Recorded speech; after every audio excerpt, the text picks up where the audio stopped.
తాకట్లో ఉన్న బంగారాన్ని విడిపించి ఆ రోజున మార్కెట్ ధర కట్టి మిగిలిన డబ్బును మీకు అందిస్తుంది కొమ్మూరి గోల్డ్.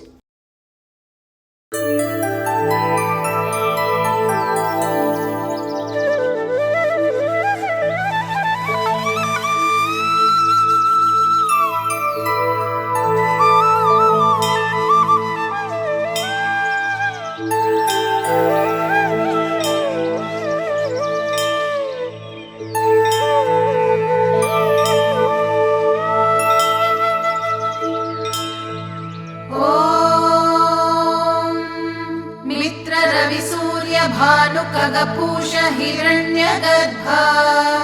मरीच्यादित्य सवितर्क भास्करेभ्यो नमः।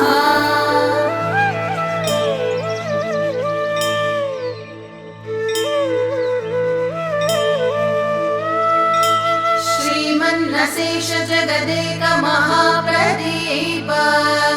सच्चेतनाप्रद जगद्धित कृत प्रताप तेजस्वरूप करजाल विमृष्ट पाप मित्रान्वहं मम विभो कुरु सुप्रभातम्। ऐश्वर्यमीश पावकरूप वह्ने ज्ञानं च देहि परमेश्वर रूप शम्भो मोक्षं प्रयच्छ च जनार्दन रूप विष्णो नीरोगतां दिश रवे कुरु सुप्रभातम्। स्रष्टाखिलस्य जगतश्चतुराननस्त्वं भर्ता च लोकनिवहस्य हरिस्त्वमेव हर्तासि भूतविततेर्विषमेक्षणस्त्वं सूर्यत्रिमूर्तिमय मे कुरु सुप्रभातम्। प्रातः प्रभाच्छुरितपूर्वनगाग्रसानो रम्येन्दिरासदन शोभन दिव्यभानो सायं प्रभाभिरविपूरित चित्रभानो भानो सुधीड्य सततं कुरु सुप्रभातम्। धर्मात्मनां सुविदुषां समनुग्रहाय दुष्टात्मनां कुजनुषां च विनिग्रहाय कारुण्यवर्षण विधावनवग्रहाय शक्तो ग्रहेश खगनः कुरु सुप्रभातम्। पौरस्य भूधर तटीतिलगायमाना चूडामणेम्बरतलस्य च दिग्विधूट्याः कर्णावतंस गगनाञ्चितराजहंस पूषन् सुतोषकरणः कुरु सुप्रभातम्। उद्बोधयस्य नुदिनं वनमम्बुजानां त्वं सन्दधासि युगलिश्च रथाङ्गनाम्नां प्रीणासि जन्मिनयनानि हिरण्यगर्भा लोकोपकारपरणः कुरु सुप्रभातम्। मृद्नातिरोगनिवहोपघनं नितान्तम् कृष्णातिषड्रिपुगणो निशमन्तरङ्गम् तान् भस्मसात् कुरु मरीचिगणैर्मरीचे भक्तौघरक्षणरुचे कुरु सुप्रभातम्। येषां पराञ्चिकिलखान्यतृणत्स्वयम्भू स्वां वह्निपिण्डमतुलं खलु मन्वते जानन्ति योगिनि वहाः पुरुषं परं त्वाम् आदित्य सत्यधरणः कुरु सुप्रभातम्। भर्गोऽस्य धीमहि च तत्सवितुर्वरेण्यम् देवस्य चोदयसि यस्त्वमिमा धियो नः सुषेहि वाञ्छितफलं समुपाश्रितानां तेजो निधान सवितः कुरु सुप्रभातम्। सम्पर्क लोकमात्र परिशोषित भक्तपाप पुत्रद्वयी विहितकर्कशतापहारिन् भ्रान्तस्य मर्कटशिशोः सुफलायितार्क तर्कातिदूरमहिमन् कुरु सुप्रभातम् यान् जनाननुजिगृक्षसि पासितांस्तान् तेषां धियां पथि शुभे परिचोदनेन हार्दं तमो हरसि पापमपाकरोषि मां पाहि भास्कर विभो कुरु सुप्रभातम् ध्येयः सुवर्णमय आपृणखादिरण्यश्मश्रूर्हिरण्यमय केशयुतोऽब्जनेत्रः पापापहो निज सुमण्डल मध्यवर्ती साक्षी त्वमेव भगवन् कुरु सुप्रभातम् उद्यन्मरीचिचय रञ्जित पूर्वसिन्धो नानारुजाचित जनावनलोकबन्धो रोगादिहेतु कृमिजाल विनाशकाङ्घ्रे कोऽन्योऽभिषङ्गमरवे कुरु सुप्रभातम् दृष्टैव यन्तु अरुणस्य शुभां प्रभां ताम् नक्तं चराः सपदि दिक्षु विदिक्षु लीनाः अन्ये जनाश्च नितरां तव दर्शनोत्काः लोकैकलोचन विभो कुरु सुप्रभातम् पञ्चेन्द्रियाणि च धियः करणानि पञ्च कर्मेन्द्रियाणि च मनोजनि मद्गणस्य त्वं देव जीवयसि रोगमपाकरोषि सर्वान् समेधयसि नः कुरु सुप्रभातम् उद्यन्महाभुवनमित्रमहास्त्वमध्य रोहन् दिशं सुरगणाध्युषितामुदीचीम् हृद्रोगमाशु हरिमाणमपाकुरुष्व नीरोगतां तनुहि मे कुरु सुप्रभातम्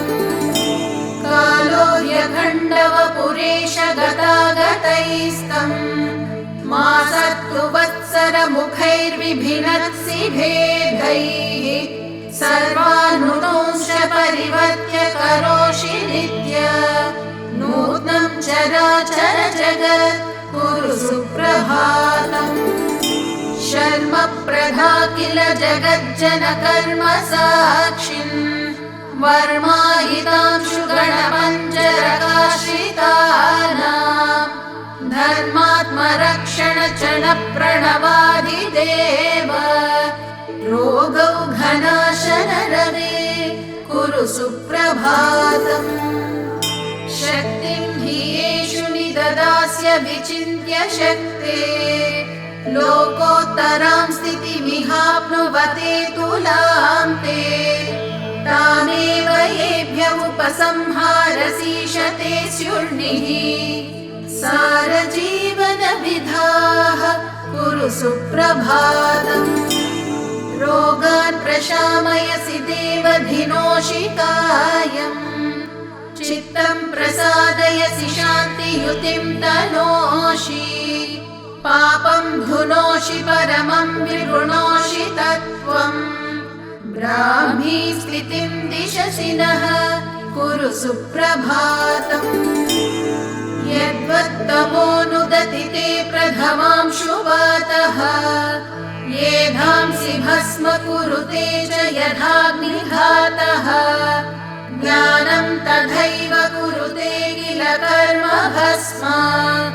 तद्धेहि कर्म दहनं कुरु सुप्रभातम् मुक्तेषु वद्व्रजसि भास्कर नैमिषार्धे द्वाविंशतिं किल शतान्यपि योजनानां त्वामेधनेयमुपयातु ततोऽपि शीघ्रम् उल्लाघयाशु भगवन् कुरु सुप्रभातम् या देवता अपि हि नीच जनप्रयुक्ताः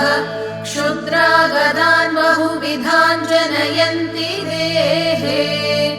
एतत् कियत्तव रुजां हरणं त्रिमूर्ते रुद्रोगमाशु हर मे कुरु सुप्रभातम् दोषं मदीय हृदये नयने च दोषं श्रुतौ क्वचि च दोषमधापिनस्यम् जैवं च कर्म करणादिगतं च दोषम् संलोषयस्व किरणैः कुरु सुप्रभातम् धर्मार्थकामचयनप्रतिबन्धहेतून् कालक्रमेण विकरीकृत सर्वधातून्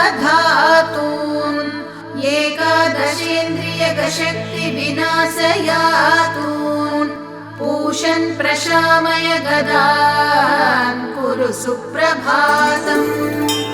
रक्ताम्बराञ्चित सुरक्त सुमाग्र्यमाला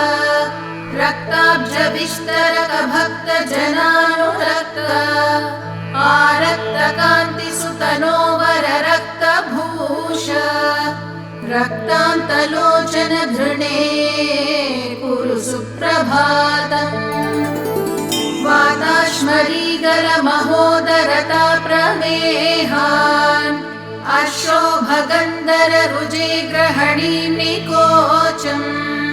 त्वग्रो गजालमितरांश्च निहंसि रोगान् दिग्मांशुभिर्ग्रहपते कुरु सुप्रभातम् चित्रांशुजालपिहितात्मवपुर्गदासि शङ्खारिभूषित चतुर्भुज पद्मनेत्र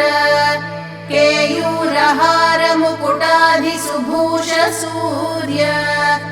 नारायण व्यय विभो कुरु सुप्रभातम्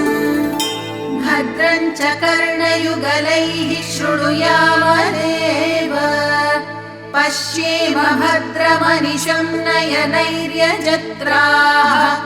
अङ्गैस्थिरैस्तनुभिरेव चतुष्टुवांसः आयुर्व्यशेम सुखदम्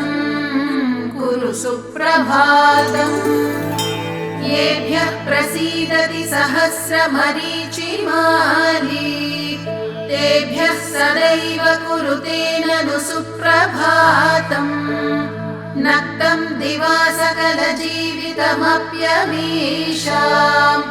पूर्णं भवेदतुलशान्ति समृद्धिपूर्णम्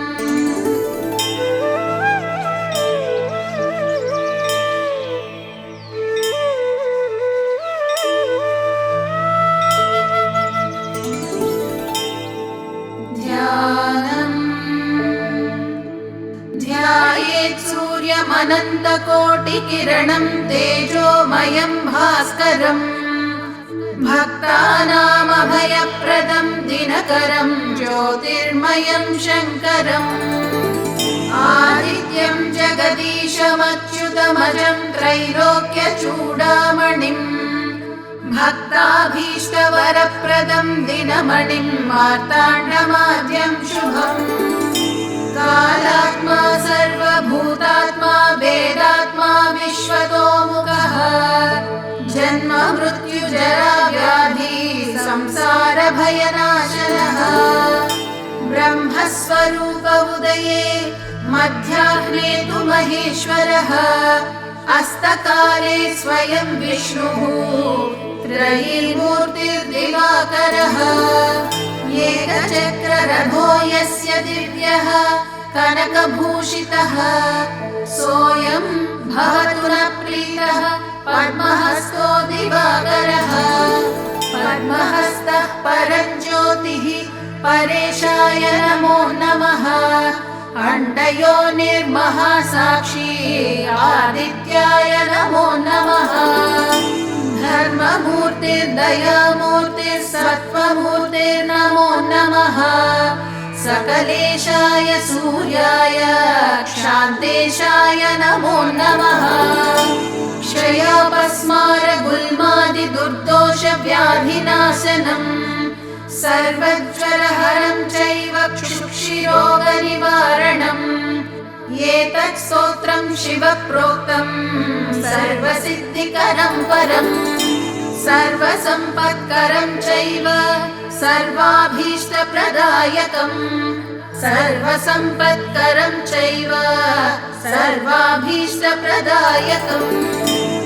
ॐ सूर्यनारायणाय